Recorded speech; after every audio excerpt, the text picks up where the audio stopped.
Welcome to Focus Washington. I'm Chuck Conconi. My guest today is Jay Birnbaum, who is the Senior Vice President of Current Group. Jay, thank you for being here with me today. Thank you for having me, Chuck. It's great to have you. Earlier this year, the Obama administration set aside roughly $4 billion in the economic stimulus bill for smart grid technology. I understand the Department of Energy recently issued its proposal criteria on smart grid stimulus projects. How's this money going to be used? Well, it's going to be used for smart grid projects throughout the country. In particular, the Department of Energy is encouraging utilities to engage in projects that will create the most amount of jobs and the most amount of benefits for consumers in the shortest period of time, and particularly in the next 2 years. Well, Current Group is a leader in this smart grid technology. You've done it in, I understand, in Boulder, Colorado. You know what it takes to implement this technology. What is your assessment of the Department of Energy's proposed criteria for putting smart grid to work across America? I think they did a very good job. They had a tough task. They did it in a very short period of time. The stimulus package was only adopted about 2 months ago.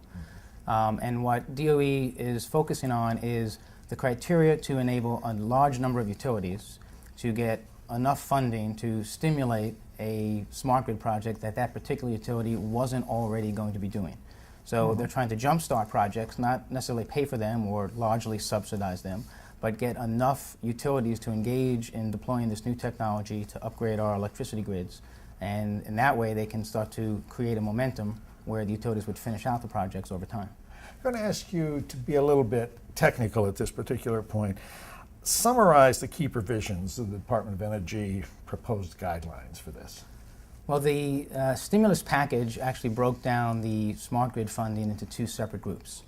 One group has, one category, if you will, has $615 million set aside for smart grid demonstration projects. And the department has defined these as projects that are new, that are sort of novel technologies or novel applications of existing technologies.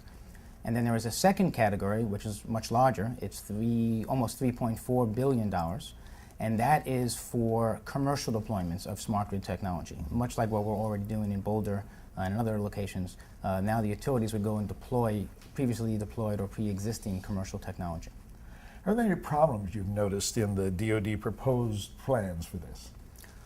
No problems necessarily. Again, I think they did a very good job of trying to incorporate a lot of different utility visions of how to do smart grid. Their proposed criteria give utilities a lot of flexibility in the types of projects they can propose.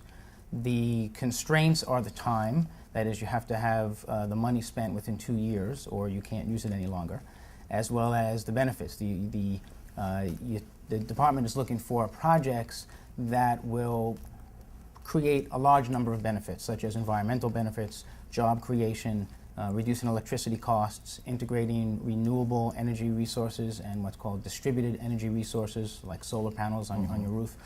So they're trying to incorporate a large number of different applications, and that's what the utility companies have to design their plans to fit within. You know, I look at this figure, $4 billion. That's a big investment. What are the taxpayers getting out of their money? What are the benefits of the smart grid? How does this really work? In general, a smart grid is going to create efficiencies, security, and reliability on the electricity grid. And it's going to improve the electricity grid's performance in all those areas. When we talk about a smart grid, it's important to understand what a smart grid is, because a lot of people talk about it. A smart grid is essentially putting sensors throughout the electricity grid and connecting them back to the utility with a high-speed communication system, and then computing power to analyze what those sensors are saying and tell the utility what action it should take, usually in real time, or often enough in real time.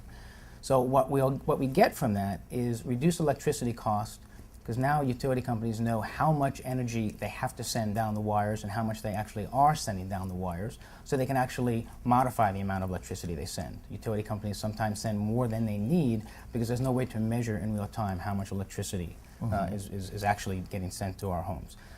We can reduce losses. The electricity grid naturally has losses where electricity gets sent out, but some of it comes off the wires before it reaches our homes.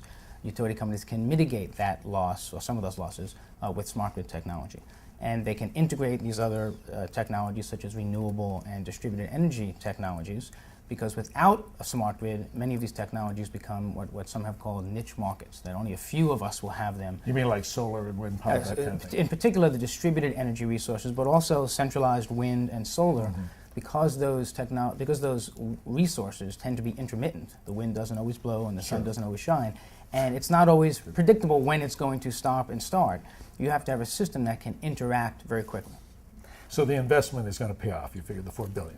Yes, and again, that's a jump start. It will cost more to deploy smart grid throughout the next decade or 2 decades, because we're going to keep inventing new ways to improve the operation of the grid.